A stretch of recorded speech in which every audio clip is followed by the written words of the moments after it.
Next topic सुरू करूया. Mechanical properties of fluids. Another important topic. बऱ्याचशा कन्सेप्ट त्याच्यामध्ये चांगल्या पद्धतीनं दिलेल्या आहेत, ज्या खूप महत्वाच्या आहेत.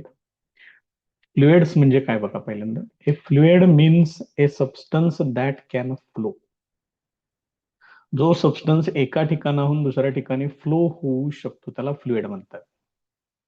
याच्यामध्ये लिक्विड्स येतात, गॅसेस सुद्धा येतात. तर liquids and gases are called as fluids.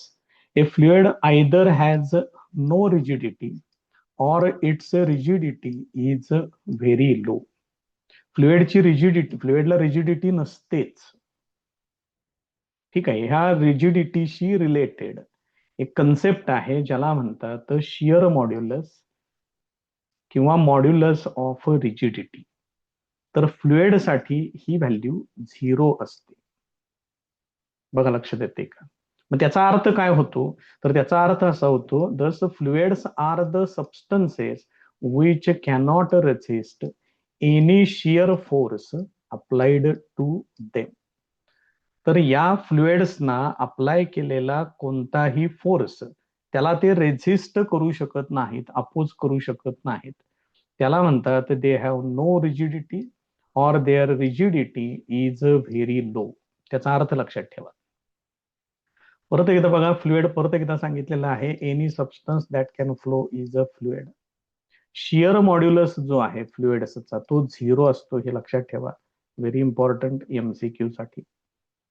मग याचा अर्थ पुढे सांगितलाय, fluids are the substances which cannot resist any shear force applied to them.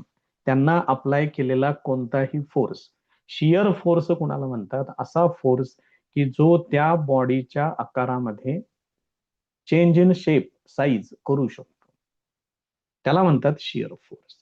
तर असल्या कोणत्याही फोर्सला हे फ्लुइड्स रेझिस्ट करू शकत नाहीत, अपोज करू शकत नाहीत. For example air, water, flour डफ.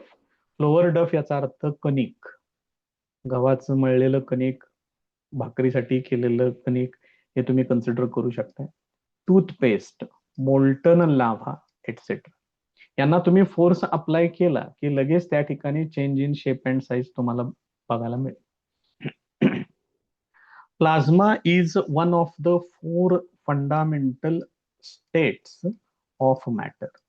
आपण जनरली स्टेट्स ऑफ मॅटर मध्ये सॉलिड, लिक्विड, गॅसेस कन्सिडर करतो. तर त्याच्यामधली अजून एक चौथी स्टेट आहे, त्याचं नाव आहे plasma. It consist of a gas of ions, free electrons and neutral atoms. त्याच्यामध्ये काय काय असतात? Gas of ions, free electrons, neutral atoms, या सगळ्यांचं कॉम्बिनेशन असतं. त्याच्या पुढे सांगितले, an ideal fluid has the following properties. म्हणजे तुम्ही याला प्रॉपर्टीज ऑफ आयडियल फ्लुइड असं पण त्याला कन्सिडर करू शकताय. काय काय सांगितले बघा आयडियल फ्लुइड मध्ये. It is incompressible with constant density. म्हणजे त्याला जर तुम्ही प्रेशर अप्लाय केलं तर त्याचा व्हॉल्यूम चेंज होत नाही. इट इज इनकॉम्प्रेसिबल, त्याचा आकार बदलत नाही, व्हॉल्यूम कमी होत नाही. विथ कॉन्स्टंट डेन्सिटी, त्याची डेन्सिटी कॉन्स्टंट राहते. इट्स फ्लो इज इररोटेशनल, म्हणजे त्याच्यात रोटेशनल मोशन प्रोड्यूस होत नाही. Smooth with no turbulences. त्याच्यामध्ये टर्ब्युलन्सेस म्हणजे पाण्यामध्ये जसे भोवरे तयार होतात तसले भोवरे वगैरे काय तयार होत नाही, त्याला टर्ब्युलन्स असं म्हणतात. म्हणजे जर संथ नदीचं पाणी जर तुम्ही बघितलं, ते कसं शांतपणे फ्लो होत असतं, त्या पद्धतीनं त्याचा फ्लो असतो. It is a non viscous. त्याच्या 2 लेयर्स मध्ये कुठल्याही प्रकारचं फ्रिक्शन नसतं, त्यालाच म्हणतात internal friction. There is no internal friction, that is it is a non viscous. Its flow is steady. अतिशय शांतपणे त्याचा फ्लो असतो. कोणत्याही पॉइंटच्या ठिकाणी जर तुम्ही व्हेलॉसिटी मेजर केली तर ती व्हेलॉसिटी नेहमी कॉन्स्टंट असते. Its velocity at each point is constant in time. Ideal fluids can only be subjected to normal compressive stress called pressure. Ideal फ्लुइड्सना तुम्ही काय करू शकताय? फक्त प्रेशर अप्लाय करू शकताय. हे प्रेशर कसं असतं म्हणून सांगितलंय? Normal compressive stress. स्ट्रेस म्हणजेच फोर्स पर युनिट एरिया ही स्ट्रेसची डेफिनेशन आहे आणि फोर्स पर युनिट एरिया म्हणजेच प्रेशर. कॉम्प्रेसिव्ह म्हणजे तुम्ही तो फोर्स अप्लाय केल्यानंतर त्याच्या व्हॉल्यूम मध्ये चेंजेस होणार. त्याच्या पुढे आहे प्रॉपर्टीज ऑफ फ्लुइड्स. हे आयडियल फ्लुइडचं झालं. आता बाकीच काय काय सांगितलं बघा. They do not oppose deformation, they get permanently deformed. जर तुम्ही यांच्यावरती फोर्स अप्लाय केला तर त्यांच्या आकारात बदल होतो.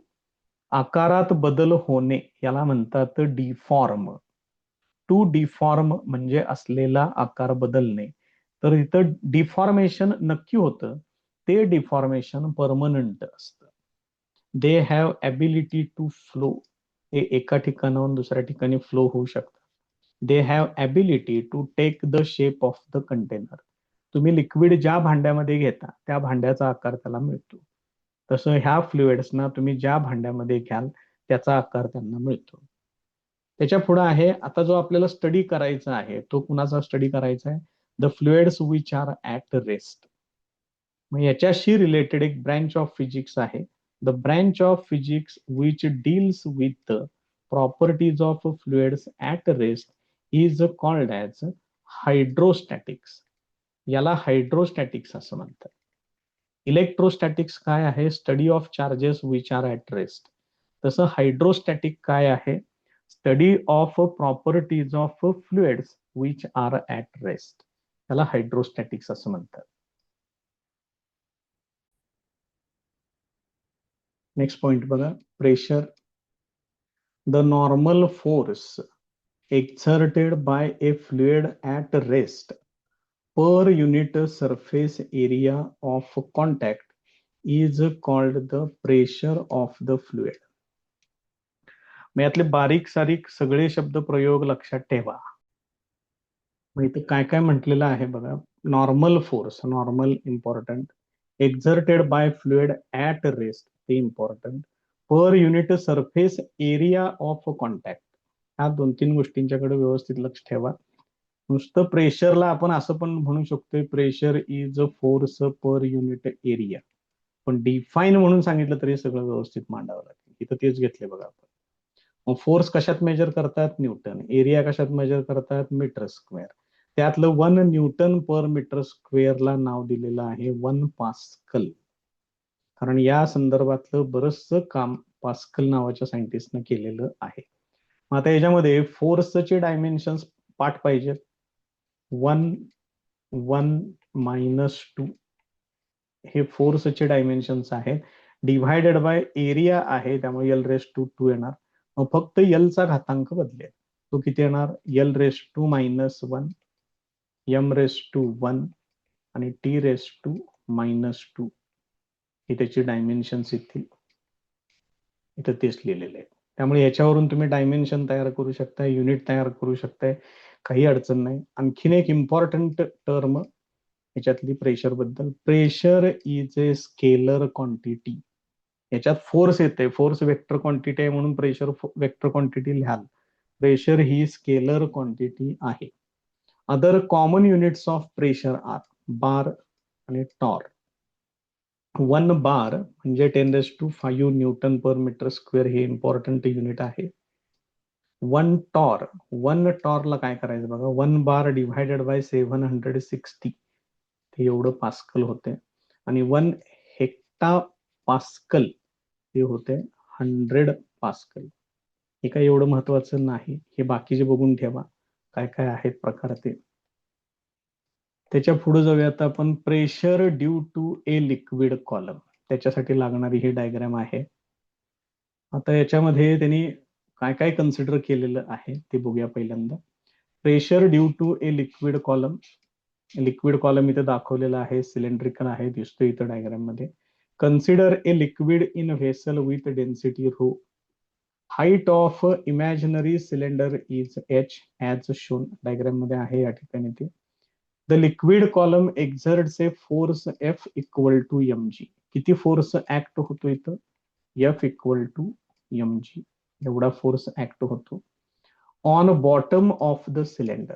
हा जो सिलेंडरचा इथं जो बॉटम दाखवलेला आहे त्याच्यावरती एवढा फोर्स त्या ठिकाणी ऍक्ट होतो. This force acts in downward direction. हा फोर्स डाऊनवर्ड डिरेक्शन मध्ये ऍक्ट होतो. So pressure P exerted by the liquid column on the bottom of the cylinder is. तर आता या सिलेंडर कडून या बॉटम वरती एक्झर्ट होणारं प्रेशर किती असेल, तर प्रेशर साठी फॉर्म्युला आहे pressure equal to force upon area. त्याच्यातलं फोर्स आहे mg, एरिया ए हे त्या ठिकाणी घ्यायचं आहे. त्यानंतर मग याच्यातलं मासची व्हॅल्यू जी आहे ती फाइंड आउट करूया. मास साठी तुम्हाला डेन्सिटी घ्यावी लागेल. डेन्सिटीचा काय फॉर्म्युला आहे, मास पर युनिट व्हॉल्यूम असा फॉर्म्युला आहे. मग याच्यावरून mass equal to volume into density तेच इथे लिहिलेलं आहे. M equal to volume of cylinder into density of the liquid हे दिलेलं आहे त्या ठिकाणी. मग व्हॉल्यूम किती आहे, व्हॉल्यूम याचा हा एरिया ए आहे, त्याला एरिया ए घेतलेला आहे, हाईट घेतलेली आहे एच, त्यामुळे व्हॉल्यूम येणार ए इंटू एच आणि डेन्सिटी येणार रो. तर इथं टोटल येणार ए एच इंटू रो. हे एवढं त्या ठिकाणी त्याचं मास येईल. ती मासची व्हॅल्यू फक्त या ठिकाणी इथं वापरायची. म्हणजे मग इक्वेशन असेल ए एच रो जी, जी इथलं शेवटी त्यात वापरलेलं आहे. मग त्यातलं ए ला ए तेवढं कॅन्सल होईल, equal to H rho G हे एवढं शिल्लक आहे. त्यामुळे सिंपल टर्म्स आहेत एकदम. परत एकदा आपण इथं अगदी थोडक्यात त्याला बघून घेऊया. प्रेशरचा बेसिक फॉर्म्युला आहे, परत एकदा थोडक्यात आपण ते डेरिवेशन कम्प्लीट करूया. प्रेशरचा basic formula force upon area, त्याच्यातलं फोर्स म्हणजेच mg, त्यामुळे हा फॉर्म्युला असा होईल P equal to mg upon A. त्याच्यानंतर मला पाहिजे डेन्सिटी. डेन्सिटी आहे rho equal to mass per unit volume. याच्यावरून mass equal to rho into volume. त्यापैकी सिलेंडरचा व्हॉल्यूम म्हणजे येणार ए इंटू एच. ही व्हॅल्यू इथं वापरा एमच्या ठिकाणी. त्यामुळे प्रेशर P इक्वल टू एमच्या ठिकाणी येणार रो ए एच, ही एमची व्हॅल्यू झाली, पुढे जी डिव्हायडेड बाय ए. मग ह्याच्यातलं फक्त ए तेवढं कॅन्सल होईल आणि शेवटी शिल्लक राहील formula P equal to H rho G. असं त्याचं फायनल फॉर्म्युला त्या ठिकाणी तयार होईल. तोच फॉर्म्युला या ठिकाणी तयार केलेला आहे. आता याच्या पुढचा पॉइंट आहे ऍटमॉस्फेरिक प्रेशर. त्याच्यामध्ये काय म्हटलेलं आहे बघा, at any point atmospheric pressure is weight of a column of air of unit cross section starting from that point and extending to the top of the atmosphere. म्हणजे तुम्ही कुठलाही point जर तुम्ही कन्सिडर केला अर्थवरचा, तर आता जनरली कुठं major करतात, हे ऍट सी लेवल मेजर करतात. मग सी लेवल इथून वरती जसं सी लेवल पासून जशी हाईट वाढत जाईल तसं प्रेशर डिक्रीज होत जातं, कारण एअर कॉलम डिक्रीज होत जातं. मग सी लेवल ही सगळ्यात ग्राउंड लेवल कन्सिडर केली जाईल. मग या ठिकाणी अर्थच्या ऍटमॉस्फिअरनं एक्झर्ट केलेलं ऍटमॉस्फेरिक प्रेशर हे सगळ्यात जास्त असेल, हे लक्षात ठेवा. मग याच्या व्यतिरिक्त कोणताही पॉइंट जर तुम्ही कन्सिडर केला, समजा ही सी लेवल आहे आणि याच्यावरचा तुम्ही एखादा पॉइंट जर कन्सिडर केला, तर इथं काय करायचं आहे, एक unit cross sectional area consider करून त्याच्यावरती येणारा जो एअर कॉलम आहे तो कन्सिडर करायचा. आणि या एअर कॉलम मध्ये याचा टॉपमोस्ट पार्ट कुठं असेल, जिथं ऍटमॉस्फिअर संपेल तिथं. तर काय म्हटले बघा, extending to the top of atmosphere. हा तो अर्थचा सरफेस इथं आहे. सरफेस पासून वरचा मी कुठलाही एक पॉइंट कन्सिडर केलाय, ऍटमॉस्फिअर हिथं संपते. मग ऍटमॉस्फिअरच्या एवढ्या हाईटनं या एरियावरती एक्झर्ट केलेलं प्रेशर, हे प्रेशर किती असतं, तर या कॉलम मध्ये जेवढं एअर येईल त्याचं वेट असतं. आणि डिव्हायडेड बाय एरिया केलं की ते पर युनिट एरिया होतं. त्यामुळे हे डेफिनेशन व्यवस्थित लक्षात ठेवा. मग हाच जर पॉइंट तुम्ही जर इथं घेतलात, ग्राउंड सरफेस म्हणजे जिथं आपण त्याला काय म्हणतोय, सी लेवल पासून मेजर करतात. तर ऍट सी लेव्हल हे काय असणार आहे, सगळ्यात जास्त एअर कॉलम असणार आहे, एअर कॉलमची हाईट सगळ्यात जास्त असणार आहे. मग त्या ठिकाणी ऍटमॉस्फेरिक प्रेशर पण सगळ्यात जास्त असेल. जसं ही हाईट वरती वाढत जाईल, तुम्ही पॉइंट जसा वरती वरती वरती न्याल, तसं ऍटमॉस्फेरिक प्रेशर काय होत जाईल, डिक्रीज होत जाईल. कारण ह्या एअर कॉलमची लेंथ, या एअर कॉलमची हाईट डिक्रीज होत जाते.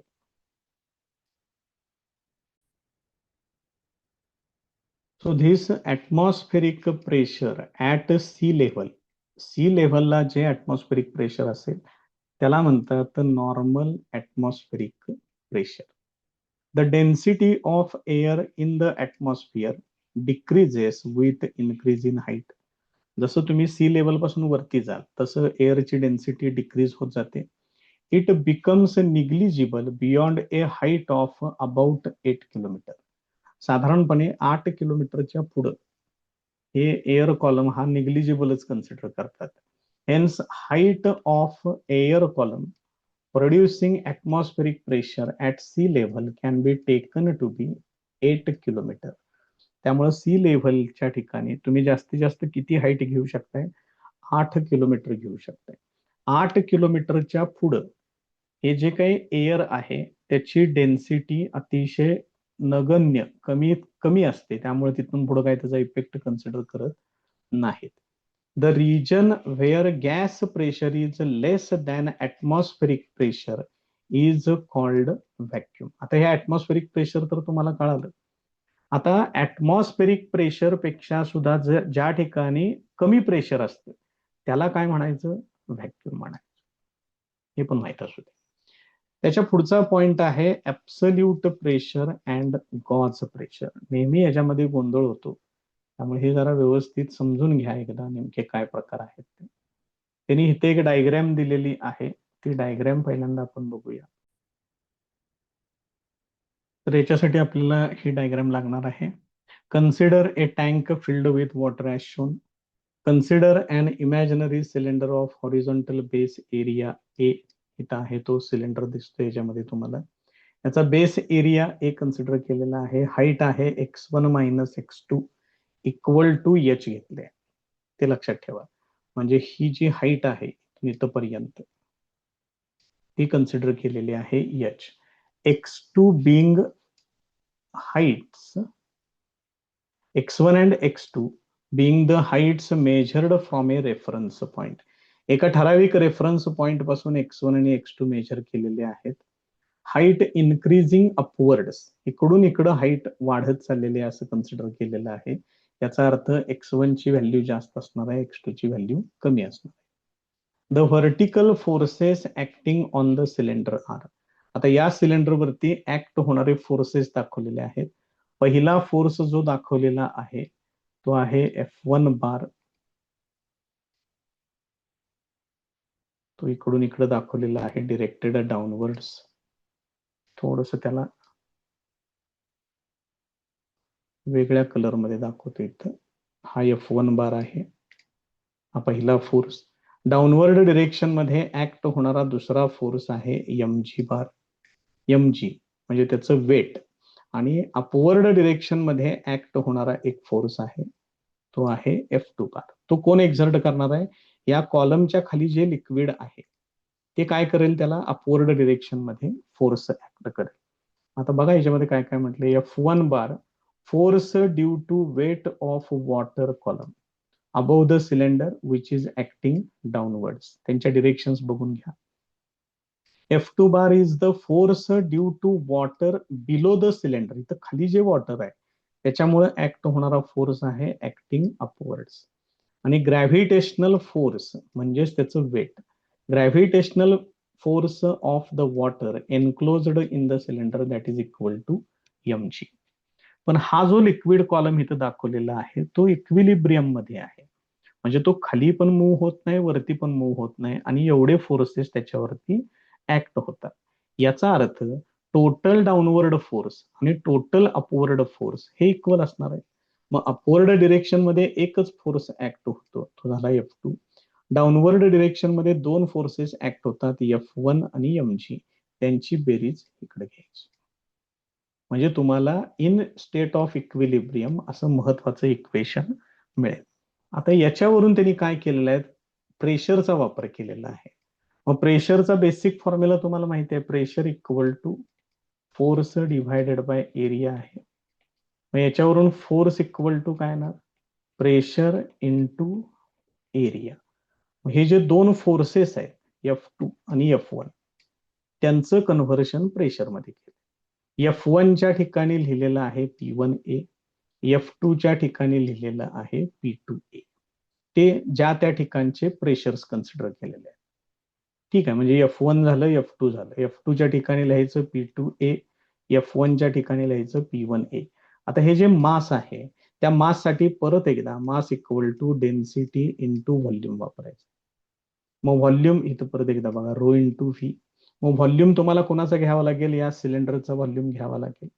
मग सिलेंडरचा व्हॉल्यूम काय असतो, area of base into this height. मग एरियासाठी वापरलेलं आहे ए, हाईट साठी वापरले हे एच घेऊ शकताय किंवा x1 मायनस x2 इथे घेतलेलं. मग ही मासची व्हॅल्यू ती फक्त इथं वापरायची आणि पुढे त्याच्या जी आहे. मग बघा बरं काय काय ते, रो ए x1 मायनस x2 इंटू जी इथे असेल. मग याच्यावरून ह्याला पूर्ण इक्वेशन मध्ये बघा, इथं ए आहे, इथं ए आहे, इथं ए आहे, कॅन्सल करून टाका ए. म्हणजे फायनल इक्वेशन तुम्हाला असं मिळेल, P2 equal to P1 plus rho into x1 minus x2 G. Important formula करून ठेवा, पुढे लागणार आहे आपल्याला तो. नेक्स्ट पॉइंट आहे, to find the pressure P at a depth H below the liquid surface. त्यासाठी परत एकदा तीच डायग्राम, फक्त हा जो लिक्विड कॉलम आहे तो बरोबर या वॉटरच्या सरफेसला आणून ठेवलेला आहे. तिथून तो खाली त्याची हाईट मेजर केलेली आहे. Assume that top of imaginary cylinder is at the surface of liquid. हा जो या कॉलमचा इमॅजिनरी सिलेंडरचा जो टॉप सरफेस आहे तो वरती आहे लिक्विडच्या सरफेसशी तो मॅच होते असं कन्सिडर केलं ऍट x1. म्हणजे याच्यामध्ये तुम्हाला x1 किती घ्यावा लागेल, 0 घ्यावा लागेल. आणि x2 किती घ्यायचा, इथून या डिरेक्शन मध्ये तुम्ही डाऊनवर्ड डिरेक्शन मध्ये तुम्ही ती हाईट मेजर करताय, म्हणून तो घ्यायचा मायनस एच. या सरफेसला असलेलं जे काही प्रेशर आहे ते असणार आहे ऍटमॉस्फिअरचं प्रेशर, त्यामुळे त्याला घेतलेलं आहे P1 इक्वल टू P0. आणि या ठिकाणी या डेप्थ एच ला जे प्रेशर आहे त्याला कन्सिडर केलेलं आहे नुसतं P, म्हणजे P2 इक्वल टू P घेतलेला आहे. आणि ह्या 4 व्हॅल्यूज 1 2 3 4 या व्हॅल्यूज आपण मगाशी जे इक्वेशन प्रूव्ह केलं त्याच्यामध्ये वापरायचं आहे. P2 च्या ठिकाणी P लिहा, हा बदल दिसत आहेत का, P1 च्या ठिकाणी P0 इथं घेतलं.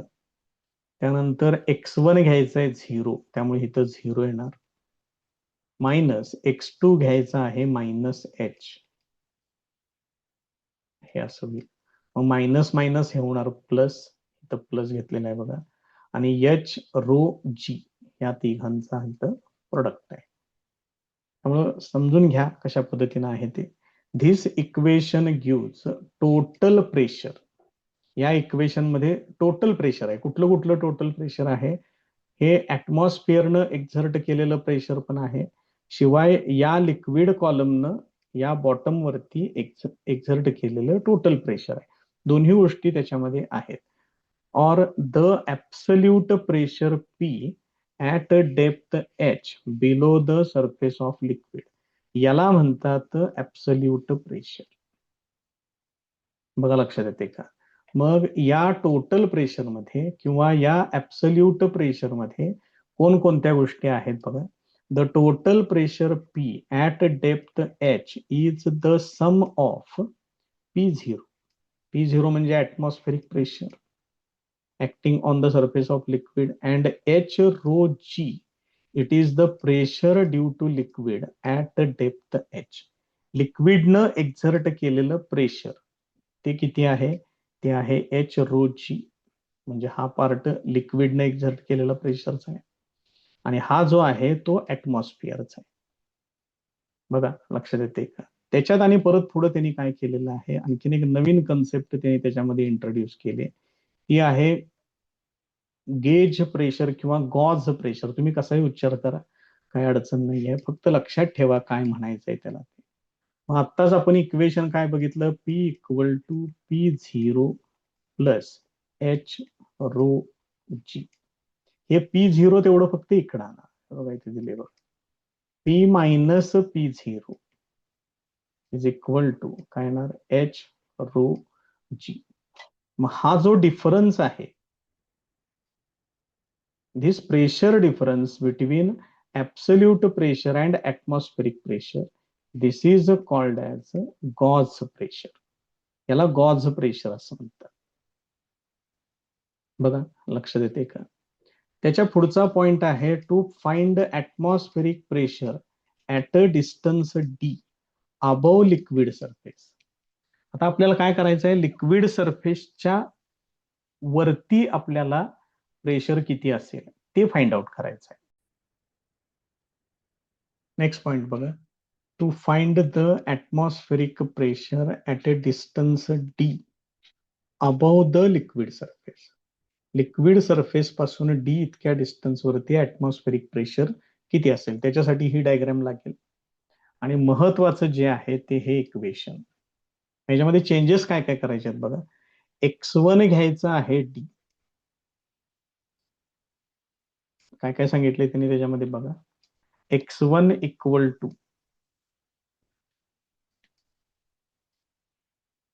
डायग्राम मध्ये दिसतंय इथं सरळ सरळ स्पष्ट, मी पाहिजे असेल तर थोडीशी डायग्राम अजून मोठी करून घेतोय.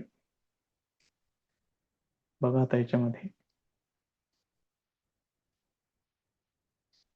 x1 इक्वल टू डी घ्यायचंय. त्यानंतर इथं हायेस्ट पोझिशनला जे प्रेशर आहे त्याला आपण P1 म्हटलं होतं, त्या ठिकाणी घ्यायचं आहे P.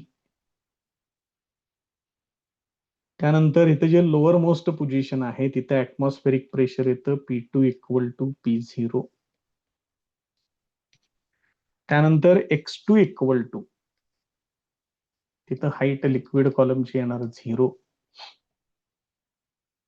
आणि रोच्या ठिकाणी एअर डेन्सिटी, एअरची डेन्सिटी तुम्हाला घ्यावी लागेल, कारण त्या भागामध्ये एअर असणार आहे. मग हे सगळे चेंजेस याच्यामध्ये करून घ्या. P2 च्या ठिकाणी येणार आहे P0, P1 च्या ठिकाणी येणार आहे P, आणि मग इक्वेशन असं तयार होते. करूया त्याच्यामध्ये सबस्टिट्यूशन, बघूया काय काय होते. x1 डी, x2 ते परत ट्रान्सफर करावं लागणार. P2 च्या ठिकाणी P0, P1 च्या ठिकाणी येणार P plus rho into bracket x1 आहे डी मायनस x2 आहे 0 इंटू जी. रोच्या ठिकाणी लिहायचं आहे एअरची डेन्सिटी रो एअर. मग याचं simplification P0 equal to P plus rho air into density into G. आणि ही आपल्याला पी काढायचं आहे, त्यामुळे ह्याला फक्त इकडे पाठवून घ्या. Therefore P minus P equal to P0 minus rho air into D into G चा फॉर्म्युला आहे. तोच फॉर्म्युला त्यांनी या ठिकाणी दिलेला आहे. फक्त हा बेसिक फॉर्म्युला पहिल्यांदा तयार करा हा, आणि मग कंडिशन कशी आहे त्यानुसार तुम्हाला कोणकोणत्या व्हॅल्यूज त्याच्यामध्ये सबस्टिट्यूट करायच्या आहेत ते व्यवस्थितपणे बघून घ्या. नेक्स्ट कन्सेप्ट आहे हायड्रोस्टॅटिक पॅराडॉक्स. तर हे काय आहे जरा बघून घ्या. Consider the interconnected vessels as shown in figure. इथं डायग्राम मध्ये दाखवले. या पद्धतीचे वेगवेगळ्या आकाराचे व्हेसल्स कन्सिडर केलेले आहेत. सगळ्यांच्या मध्ये जी लिक्विड लेवल आहे ती लिक्विड लेवल काय कन्सिडर केलेली आहे, सेम कन्सिडर केलेली आहे. म्हणजे जर इथून आपण जर त्याची हाईट जर कन्सिडर केली इकडून इकडं, ही हाईट सगळ्या व्हेसल्स मध्ये सेम प्लेस केली आहे. ठीक आहे. मग आता ह्याच्यामध्ये जर तुम्ही काळजीपूर्वक बघितलं तर इथं सगळ्यात जास्त लिक्विड आहे या व्हेसल सी मध्ये, सगळ्यात कमी लिक्विड बी मध्ये आहे, आणि मग ए आणि डी मध्ये त्यांच्या इंटरमिजिएट आहे, असं तुम्ही कन्सिडर करू शकता. मग इथं साधारणपणे आपल्याला असं वाटू शकतं की या सीचं जे व्हेसल आहे त्याच्यामध्ये लिक्विड जास्त असल्यामुळं या बॉटम पार्ट वरती किंवा ह्या लोअर मोस्ट पार्ट वरती, त्याच्या बेस वरती एक्झर्ट होणारं प्रेशर सगळ्यात जास्त असेल, कारण इथे लिक्विड जास्त प्रमाणात दिसते. आणि बी मध्ये या बेस वरती या ठिकाणी ऍक्ट होणारं या लिक्विडचं प्रेशर कमी असेल, कारण लिक्विडचं प्रमाण कमी जास्त होते. मग सुरुवातीला ही जी फेनॉमेना होती त्याला आधी काय म्हणत होते, हायड्रोस्टॅटिक्स पॅराडॉक्स असं म्हणत होते. आणि याच्यामध्ये एक्सपेक्टेशन असंच आहे की जनरली ज्याला अजून फिजिक्स मधलं जास्त नॉलेज नाही आहे किंवा अगदी नवीन माणूस आहे, तो हेच सांगेल की याच्यामध्ये लिक्विडचं प्रमाण जास्त आहे त्यामुळे इथं जास्त प्रेशर एक्झर्ट होईल. पण प्रत्यक्षात ज्यावेळेला प्रेशर मेजर केलं त्यावेळेला या चारही भांड्यांमध्ये या बॉटम मोस्ट लेवलला सगळीकडं लिक्विडनं एक्झर्ट केलेलं प्रेशर हे सेम आढळलं. बघा लक्षात येते का? मग याच्यामध्ये कॉमन फॅक्टर काय आहे, तर कॉमन आहे हाईट. त्यामुळं हे जे काही प्रेशर एक्झर्ट होते ते या हाईट वरती डिपेंडंट राहतं असं त्यांनी सांगितलं. बघा आता त्यांनी काय काय म्हटलंय ते, वन वुड एक्सपेक्ट दॅट, म्हणजे असं वाटू शकतं, pressure on base of C should be more than that on base B and liquid from C would rise in to B. बघा त्यांनी त्याच्या पुढचं सांगितलं की हिथं प्रेशर जास्त असेल आणि त्यामुळं लिक्विड इकडं येईल आणि हे बी मधून बाहेर पडू शकते असं वाटू शकतं म्हटले. ठीक आहे, but it is a never observe. पण असं कधीच दिसून येत नाही, कारण लिक्विडची बेसिक प्रॉपर्टी काय आहे, it flows from high pressure point to low pressure point. त्यामुळे त्यांनी असं सांगितलेलं आहे, the pressure at A point depends only on height of liquid column above it. तेव्हा हे जे प्रेशर आहे ते कशावर अवलंबून असतं, लिक्विड कॉलमच्या हाईट वरती अवलंबून असतं. It does not depend on shape of vessel. भांड्याच्या आकारावरती ते अवलंबून राहत नाही. Here height of liquid column is same for all vessels. सगळ्या भांड्यांमध्ये लिक्विड कॉलमची हाईट सेम आहे. Therefore pressure of liquid column in each vessel is same and system is in equilibrium. त्यामुळं प्रत्येक लिक्विड कॉलम मधलं, प्रत्येक भांड्यातल्या लिक्विड कॉलमचं प्रेशर सेम राहील. त्यामुळे ही system equilibrium म्हणजे आहे असं हे स्थिर अवस्थेमध्ये राहतं. The liquid in C does not rise in to B. C मधलं लिक्विड बी मध्ये पण जात नाही, डी मध्ये पण जात नाही, ए मध्ये पण जात नाही. आता त्यांनी काय केलंय, मग हे नेमकं कशा पद्धतीनं घडतं याचं एक्सप्लेन करण्यासाठी त्यांनी काय सांगितलं, त्यांनी एक दुसरी डायग्रॅम दिली इथं की नेमके हे फोर्सेस कसे ऍक्ट होतात ते आपण आपल्या पद्धतीनं त्याला कन्सिडर करू. त्याच्यामध्ये जे सीचं जे व्हेसल आहे त्याची डायग्राम आपण कन्सिडर करूया.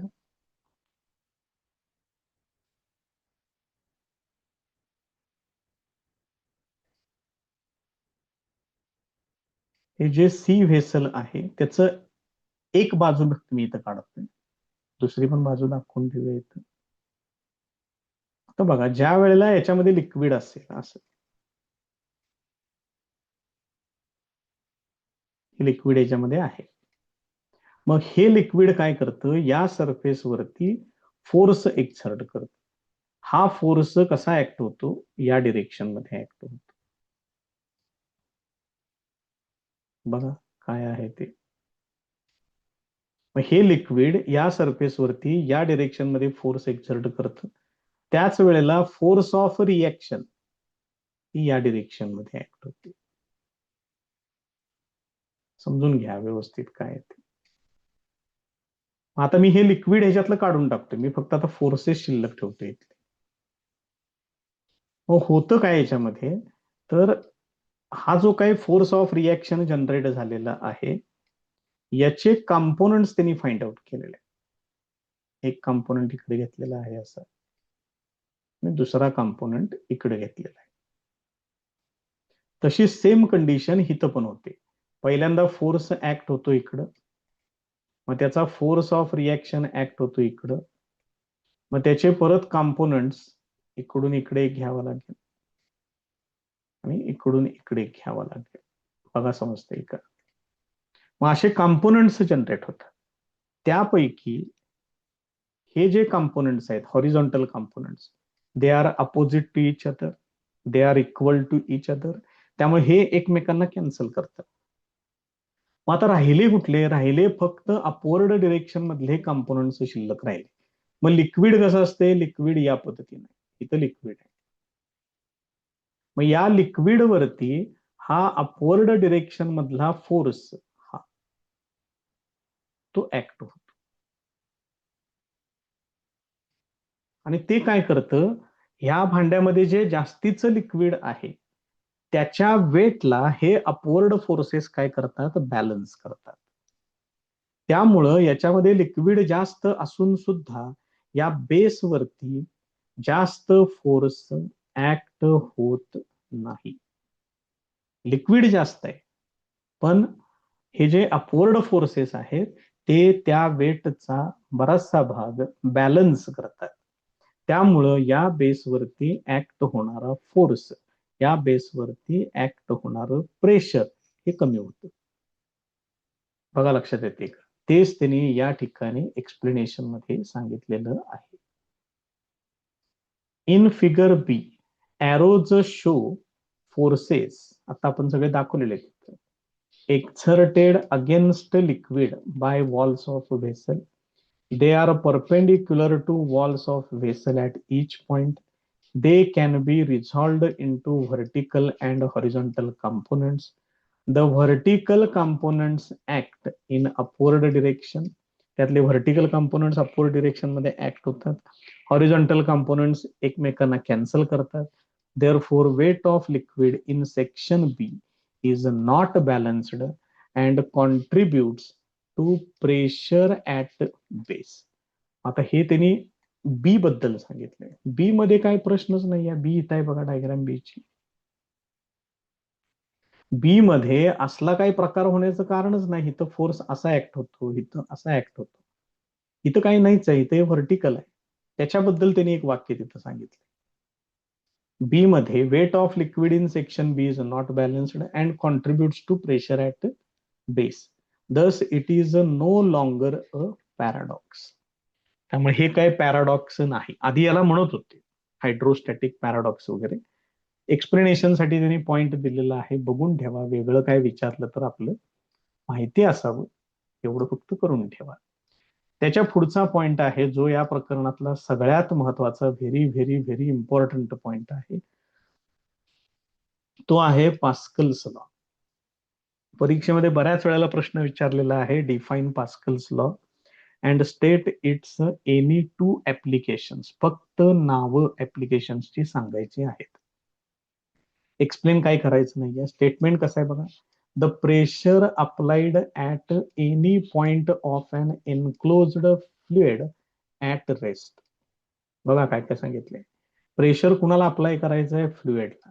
फ्लुइड कसं आहे? एनक्लोज्ड आहे, म्हणजे ते एका पाईप मध्ये वगैरे बंदिस्त असेल, शिवाय ऍट रेस्ट आहे. मग त्याला प्रेशर अप्लाय केल्यानंतर काय होते बघा. It is transmitted equally and undiminished to every point of the fluid.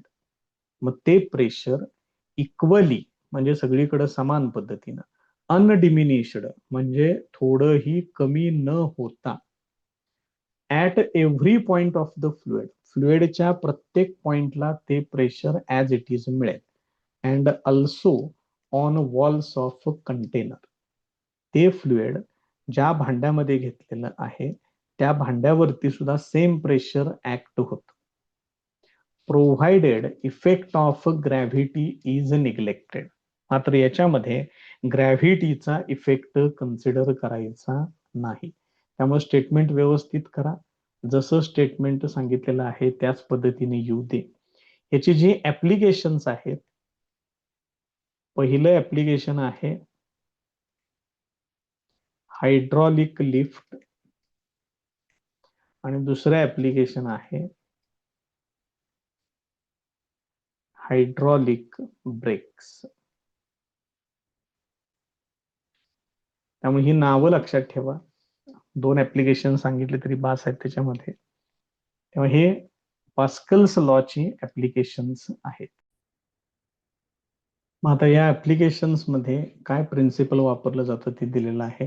Hydraulic lift कशासाठी वापरायचे आहे? To lift a heavy object using a very small force. अतिशय कमी फोर्स वापरून तुम्ही फार मोठे ऑब्जेक्ट्स, हेवी ऑब्जेक्ट्स तुम्ही उचलू शकताय. याच्यामध्ये प्रेशर कॉन्स्टंट राहते, त्यामुळे काय म्हटलं याने P1 इक्वल टू P2 म्हटले. मग प्रेशरचा formula force upon area, F1 upon A1, F2 upon A2. मग याच्यावरून F2 equal to find out केलेलं आहे. A2 ने इकडे मल्टिप्लाय केलंय, फॉर्म्युला असा येतो. मग याच्यामध्ये काय कंडिशन असते? हा एरिया A1 खूप स्मॉल असतो आणि त्यामुळं हा फायनल फोर्स जो ऍक्ट होतो तो खूप मोठा फोर्स जनरेट होतो. इथं डायग्राम आहे बघा त्याची, बाजूला घेतोय थोडस. ही त्याची डायग्राम. मग इथं फोर्स आपण जो ऍक्ट करतोय तो A1 हा एरिया एवढा आहे, छोटा एरिया आहे. त्यामुळे इथं आपण स्मॉल फोर्स अप्लाय करतो. मात्र हा फोर्स या लिक्विड थ्रू याच्यावरती ऍक्ट होतो आणि हा मोठा प्लॅटफॉर्म आहे, त्यामुळे याच्यावरती मोठी वस्तू असते, त्याच्यावरती जास्त फोर्स त्या ठिकाणी ऍक्ट होतो, जास्त प्रेशर एक्झर्ट होतो. प्रेशर कॉन्स्टंट राहतं, फोर्स जास्त ऍक्ट होतो. कारण लॉ मध्ये काय सांगितलंय? The pressure is transmitted equally undiminished. आहे असं प्रेशर त्या ठिकाणी ऍक्ट होतं, त्यामुळे फोर्स वाढतो.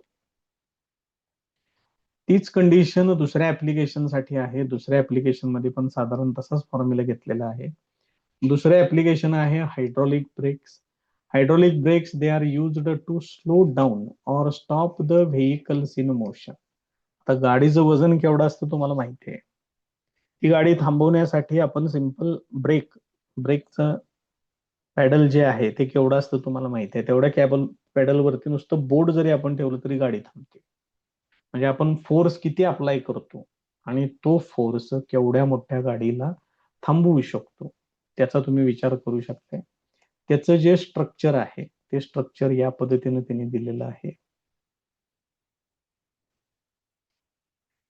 इथं सेंटरला ब्रेक पॅडल आहे आणि हे जे 4 सिलेंडर्स दिसत आहेत तुम्हाला, हे 4 सिलेंडर्स 4 व्हील्सना, 4 व्हीलरच्या 4ही चाकांना जोडलेले असतात. या ठिकाणी मास्टर सिलेंडर आहे, ज्याच्यामध्ये ते ऑइल फिलअप केलेलं असतं आणि यांच्याकडून हे 4ही स्लेव्ह सिलेंडर्स जोडलेले असतात.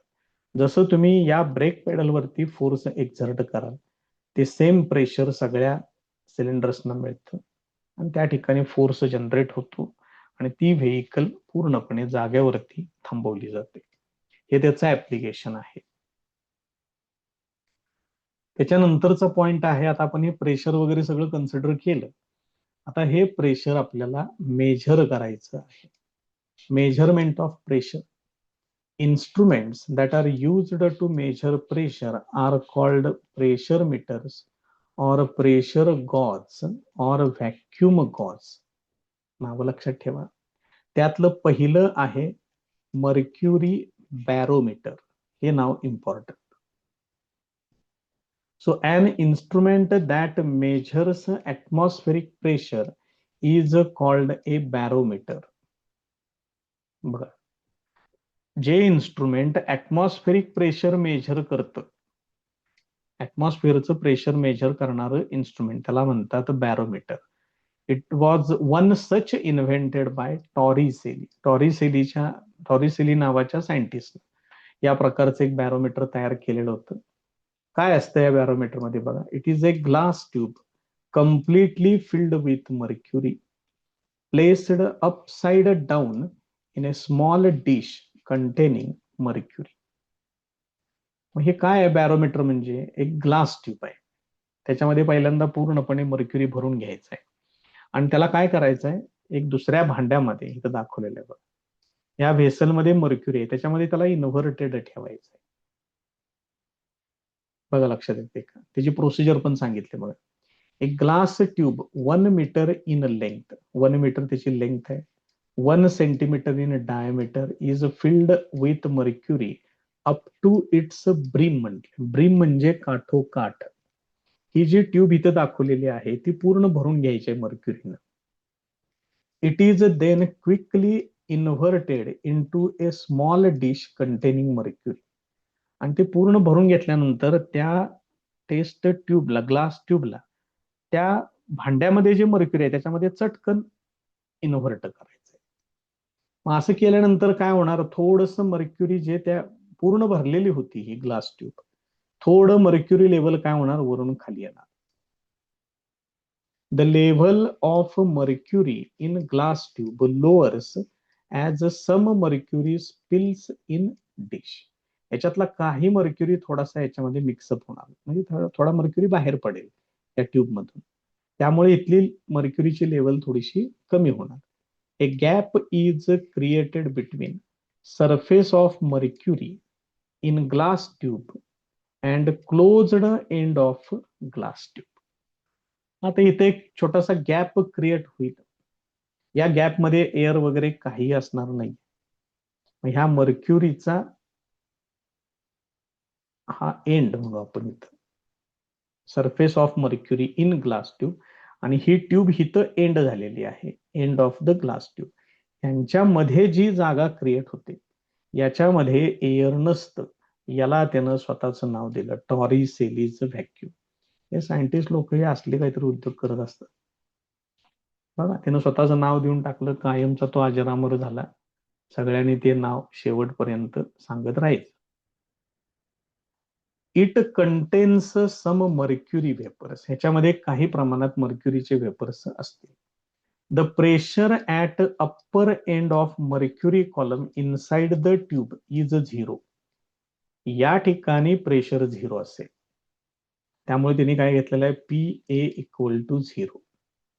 C is a point on mercury surface in dish. हे बघा इथे दोन्हीकडे दाखवलेलं आहे. and point B is inside the tube at same horizontal level as that of C. Point B हा C च्याच लेवलला आहे, मात्र फक्त तो त्या ट्यूबच्या आत आहे. Pressure at C is equal to atmospheric pressure P0. आता हे इकडे ऍटमॉस्फिअर आहे, इकडे ऍटमॉस्फिअर आहे, त्यामुळे C च्या ठिकाणी प्रेशर काय असणार आहे, ऍटमॉस्फेरिक प्रेशर असणार आहे. B and C are at same horizontal level. B आणि C हे दोघं पण सेम हॉरिझॉन्टल लेवलला आहेत, त्यामुळे दोन्ही ठिकाणी प्रेशर पण सेम असणार आहे. त्यामुळे PB equal to PC equal to P0 असं त्यांनी त्या ठिकाणी घेतलेलं आहे. त्याच्या पुढे बघा आता त्यांनी काय सांगितलेलं आहे ते डायग्राम घेऊया एक मिनिट फक्त इकडं आपण. नाव धिस पॉइंट B इथं आहे बघा. It is at depth H below point A. Rho is density of mercury. Then मग इथलं प्रेशर PB किती येणार, PB इक्वल टू इथं प्रेशर जे येईल ते PA, आणि हा जो लिक्विड कॉलम इथून इथं हाईट H चा जो आहे, ठीक आहे, त्यानं एक त्याचं वेट सुद्धा तुम्हाला त्या ठिकाणी घ्यावं लागेल, H रो G. ते सुद्धा तुम्हाला त्या ठिकाणी कन्सिडर करा. फॉर्म्युला आहे आपल्याकडे या पद्धतीचा, तोच घेतलेला आहे. PB equal to PA plus pressure exerted by this liquid column that is H rho G. मग आपण मगाशीच सांगितलंय या पॉइंट A च्या ठिकाणी हा व्हॅक्युम आहे, म्हणजे इथलं प्रेशर 0 असते. आणि B हा पॉइंट C च्या लेवलचा पॉइंट आहे. C हा ऍटमॉस्फिअर मधला पॉइंट आहे, त्यामुळे या दोन्ही ठिकाणी म्हणजे B आणि C या दोन्ही ठिकाणी प्रेशर किती असणार आहे, ऍटमॉस्फेरिक प्रेशर असणार आहे. मग या व्हॅल्यूज ह्याच्यामध्ये वापरल्या, पीबीच्या ठिकाणी P0 लिहिलं, पीएच्या ठिकाणी 0 घेतलं, इक्वेशन असे. हाईट काय आहे ह्या याची, मर्क्युरी कॉलमची हाईट h आहे. Atmospheric pressure is expressed as the length of a mercury column in a mercury barometer. Atmospheric pressure हे याच पद्धतीने सांगितलं जातं, लक्षात ठेवा. आणि हे ऍटमॉस्फेरिक प्रेशर किती असतं, 76 सेंटीमीटर ऑफ मर्क्युरी किंवा 760 मिलीमीटर ऑफ मर्क्युरी. अतिशय महत्वाच्या व्हॅल्यूज आहेत त्या. Another unit to measure pressure is a torr, आणि 1 टॉर म्हणजेच 1 मिलीमीटर ऑफ मर्क्युरी असते. हे पण लक्षात ठेवा. इम्पॉर्टंट कन्सेप्ट आहेत ह्या, व्यवस्थित तयार करून ठेवा, डेफिनेशन वगैरे सगळं. त्याच्यानंतरचा पॉइंट आहे ओपन ट्यूब मॅनोमीटर. हे अजून एक डिव्हाइस जे आपण प्रेशर मेजर करण्यासाठी यूज करणार आहे. तर याच्यामध्ये बघा, ही डायग्राम आहे. It consist of A you shaped tube partly filled with a low density liquid such as water or kerosene. हे या पद्धतीने एक यू ट्यूब आहे, U shaped tube, partially filled, थोड्या प्रमाणात त्याच्यामध्ये लिक्विड घेतलेलं आहे, ते लिक्विड लो डेन्सिटी लिक्विड आहे, for example water, kerosene. There is a level difference between levels of liquid in 2 arms of a manometer. याला यू ट्यूब मॅनोमीटर असं पण म्हणतात. मग याच्यामध्ये हे बघा, इथं पॉइंट सी आहे, तीच लेवल इथं पॉइंट बी ची दाखवलेली आहे. मग लिक्विड लेवल इथं थोडीशी जास्त आहे, एवढी लिक्विड लेवल इथं जास्त आहे. मग हा या दोन लिक्विड लेवल्स मधला डिफरन्स आहे. मग हे बी पासून ए पर्यंतची जी हाईट आहे ती दाखवलेली आहे याची. 1 arm of manometer is open to atmosphere. हे बघा, इकडला आर्म ओपन आहे, and other is connected to a container D whose pressure P is to be measured. इथं कंटेनर डी आहे, याच्यामध्ये गॅस घेतलेला असेल किंवा एअर मेडियम असेल, त्याचा आपल्याला प्रेशर मेजर करायचं किंवा काही कुठलाही गॅस घेतलेला असेल, तर ह्या डी मध्ये जे काही असेल त्याचं प्रेशर आपल्याला मेजर करायचंय. The pressure at A is atmospheric pressure, कारण इकडे ऍटमॉस्फिअर आहे, त्यामुळे इथलं प्रेशर असणार आहे P0, since it is open to atmosphere. To find pressure at C, इथलं प्रेशर मला फाइंड आउट करायचं. Consider a point B in open arm of manometer at same level as C. हा जो सी ज्या लेवलला आहे त्याच लेवलला असलेला एक पॉइंट बी कन्सिडर करा. मग हे दोन्ही लेवल्स सेम आहेत, म्हणजेच तुम्ही इथं असं लिहू शकताय, P C equal to PB. इथे घेतले बघा. मग प्रेशर ऍट बी तुम्ही काढू शकताय, P0 प्लस हा जो लिक्विड कॉलम आहे त्यानं एक्झर्ट केलेलं प्रेशर, म्हणजे pressure P B equal to हे एवढे. बघा, लक्षात येते का? याच्यातल्या सगळ्या टर्म्स त्यांनी परत सांगितलेल्या आहेत, कुणाला काय म्हणायचंय ते आपण ऑलरेडी सांगितलंय. रो डेन्सिटी ऑफ लिक्विड आहे, H height of liquid column आहे, जी एक्सेलरेशन ड्यू टू ग्रॅव्हिटी आहे. आता याच्यामध्ये ह्या पॉइंट सी च्या ठिकाणी जे प्रेशर असणार आहे तेच डी चं प्रेशर असणार आहे. त्यामुळे ह्या चेंबरच्या आत पी इक्वल टू पीसी यानं एक्झर्ट केलेलं प्रेशर म्हणजेच पीसी घ्यायचं आहे. पुढे बघा, इक्वेशन मध्ये त्यांनी या पद्धतीने मग चेंजेस केलेले आहेत. P equal to P0 plus H rho G हे त्या ठिकाणी त्यांनी कन्सिडर केलेलं आहे. मग याच्यामध्ये या पॉइंट बी च्या ठिकाणी असलेलं pressure P B equal to काय करणार बघा, पी ए येणार पहिल्यांदा इथलं pressure plus H rho G. पण पी ए म्हणजेच कोण आहे, ऍटमॉस्फेरिक प्रेशर पी ओ, आणि पी बी म्हणजेच कोण आहे, या पॉइंट सी च्या ठिकाणी असलेलं प्रेशर किंवा ह्या कंटेनर डी चं प्रेशर आहे ते. मग पी बी च्या ठिकाणी पी सी वापरतोय, बघा बी आणि सी चं प्रेशर सेम आहे ते घेतलं. पी ए म्हणजे ऍटमॉस्फेरिक प्रेशर P0 घेतोय प्लस एच रू जी. मग तेच इक्वेशन तुम्हाला इथं असं मिळेल. मग सीच्या ठिकाणी प्रेशर म्हणजेच हे कंटेनर डीचं प्रेशर आहे, हे तुम्ही इथे घेऊ शकताय. हे P0 इकडं आणून वजा केलं म्हणजेच तुम्ही काय करताय, या कंटेनर सी मध्ये सॉरी डीच्या प्रेशर मधून ऍटमॉस्फेरिक प्रेशर तुम्ही जर वजा केलं तर तुम्हाला या डीचं गॉज प्रेशर मिळेल आणि त्याची व्हॅल्यू किती असेल, एच रू जी. हे लक्षात ठेवा फक्त, बस झालं, बाकी काही नाही लागत त्याच्यामध्ये. आता यांनी बाकीच्या काय काय आणखीन टर्म्स सांगितलेल्या आहेत त्या आपण बघून घेऊया.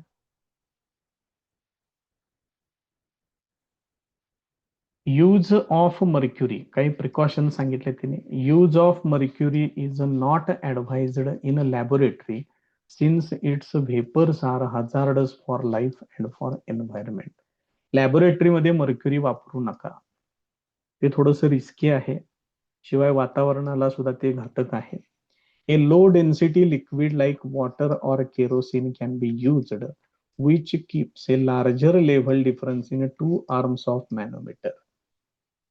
लो डेन्सिटी लिक्विड वापरा, वॉटर वापरा किंवा केरोसिन वापरा, त्याची डेन्सिटी कमी असल्यामुळं त्यात अजून एक काम होतं की लिक्विड लेवलमध्ये डिफरन्स जास्त क्रिएट होतो, त्यामुळं तिथल्या रिडिंगची ऍक्युरसी वाढते. त्यामुळे हे दोन त्यांनी कॉशन्स किंवा प्रिकॉशन्स सांगितलेले आहेत, त्या तेवढं वाचून ठेवा.